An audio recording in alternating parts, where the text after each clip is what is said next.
Today you will be able to check whether you have one or more of personality traits that fit into the Dark Triad.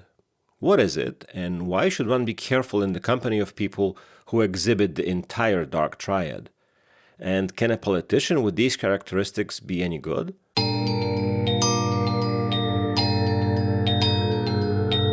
Dr. Kevin Dutton from the University of Oxford used professional psychometric tools to describe many famous historical characters in terms of components of psychopathy they exhibited.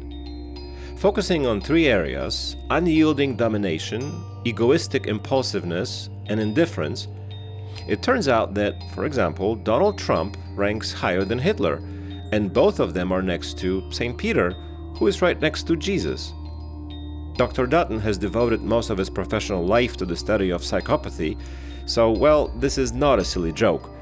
It is possible to use modern understanding of personality to describe and forecast quite well how a particular person will behave in certain situations and why. I'm actually certified as a trainer in a method that is based on the so-called Big Five, a psychological canon of this type of descriptions, so from time to time I come across some news in this field. And the Dark Triad, which, by the way, sounds like the subtitle of a Marvel or Star Wars movie, the Dark Triad, actually is just such a way of describing psychopathy, and it's relatively new. People with those traits, having thrown a black hood over their heads, may try to drag others to the dark side of the force. Jokes aside, when we talk about antisocial traits, we must realize we're talking about literal hostility towards specific people or social groups. So these are not asocial traits, but antisocial ones, not only undesirable in a society, but actually harmful. Let's start with why researchers Delroy Paulus and Kevin Williams chose three specific traits that make up a very dark personality. Well, as a result of numerous studies on personality, it has been shown that three general characteristics, machiavellianism, narcissism, and psychopathy, have many common features, overlapping and often coexisting. Before we get to each of them separately, the common features of these three characteristics include lack of empathy, open hostility toward other people, vanity, seeking happiness regardless of the cost and suffering of others, so-called daily sadism, and open hostility in a disagreement. Think for a moment if you know people who are so focused on themselves, who can sabotage the activities of the entire team for the sake of their personal satisfaction, just to appease their own aspirations. Are there people around you who, when they disagree with something, cannot let go without a malicious, extensive comment, even if they were not asked for an opinion? And people who, just for the fun of it, can bully a group's nerd, making him an outcast and a victim. And if you look around you for people lacking in empathy, have you noticed those who trample others because they need to always be on top? This includes such prosaic situations like a queue in a shop or a post office, as well as situations of very high importance, such as taking advantage of someone's trust and naivete to pad their own wallet. The latter is the case with many telemarketers who persuade the elderly to buy some pots or knives on credit or push them into subscription contracts when it is clear that they do not have enough money to cover their basic needs and buy medicines.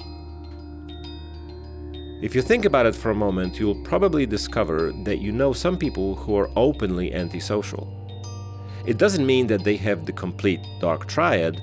Besides, as with any attempt at describing personality, we cannot talk in 0-1 terms, that you are or aren't this or that, but we talk about a range in the format of you tend or not. Okay, let's start with Machiavellianism.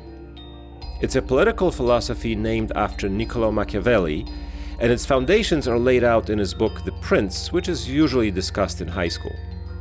What's interesting, the traits and methods of operation described by the author are to this day a real inspiration for many politicians, and some people are impressed if these virtues are represented and practiced by a politician. This often takes the form of admiration, and we hear of a seasoned politician or a good player. Okay, so what are the virtues that characterize a Machiavellian person?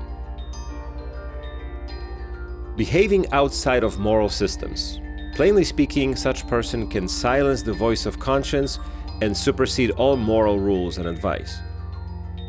Calculating, that is, acting in a way that is calculated to achieve a result, incurring as little personal cost as possible, regardless of the cost associated with, for example, other people or the environment. Manipulating, mainly manifested in a simple scheme of suppressing their own thoughts to either adapt their current views to the expectations of the interlocutor or to take advantage of the fact that the interlocutor does not know them well, so they pull his tongue and find out way too much about him. Most often, the Machiavellian personality has strong materialistic tendencies realized by the accumulation of wealth or gaining power or domination, including sexual domination. Listening to such a description of Machiavellianism, it's impossible not to think about politicians and business owners. It's clear that both professions include people from almost the entire personality spectrum, and studies on personality traits have broken some stereotypes that, for example, extroverts can make more money as salespeople and CEOs. That's a myth, one of many. However, what is very clear is that people focused on money will feel good in the world of business, in which success is measured by earnings.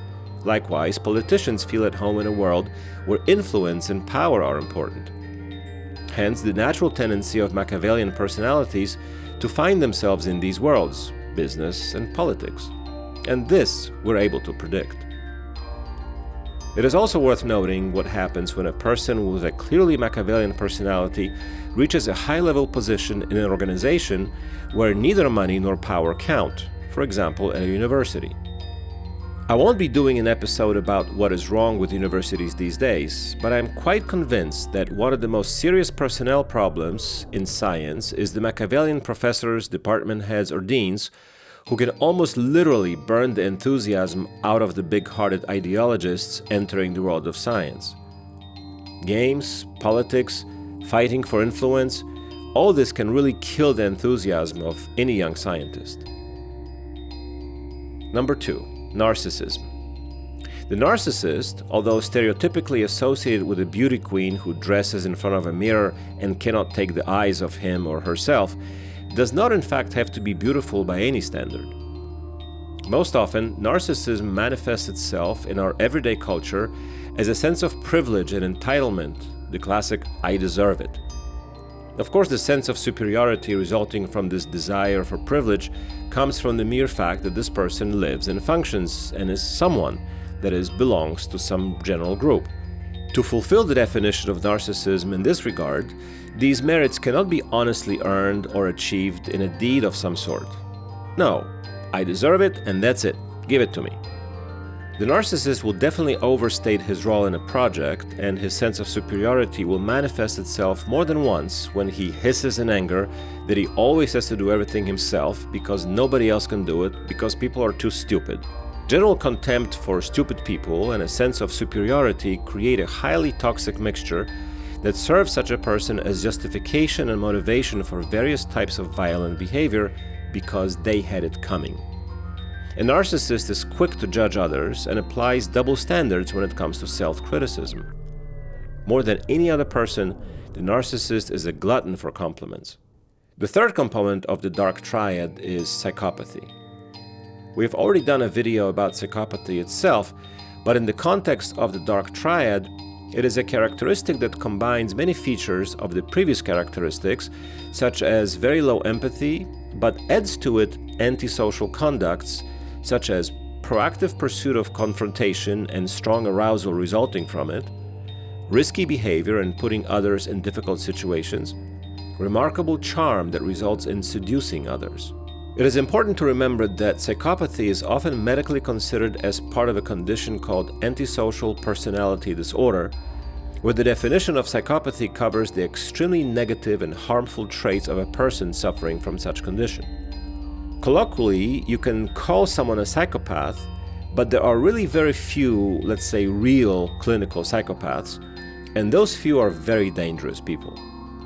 Psychologist Nathan Brooks estimates that people with clear psychopathic indications constitute at most 1% of the entire population.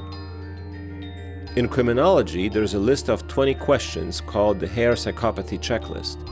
Some of the most interesting questions from that checklist are: do you have a powerful desire for strong stimuli, or are you bored very quickly? Do you often plot against or manipulate others? Do you ever feel remorse or guilt? Do you have a history of conflicts with the law? Do you have a weak self-control mechanism? Have you engaged in risky and exuberant sexual relations? Do you avoid responsibility for your actions? As you can see, by social standards, a bona fide psychopath can actually be a very nasty person. On the other hand, some results of various types of personality tests may surprise us. The question that remains open is whether, despite their numerous antisocial characteristics, Dark Triad leaders can be good and effective. One hypothesis that associates low agreeability with the characteristics of the Triad suggests that it is the perfect mix of a tough person who actively resolves conflicts from the point of strength and the need to dominate. We can imagine that this type of personality can be effective in international politics and extremely inflammatory in pursuing internal politics, where it is very difficult to get rid of all the enemies. Thank you for your time, and remember, be extraordinary.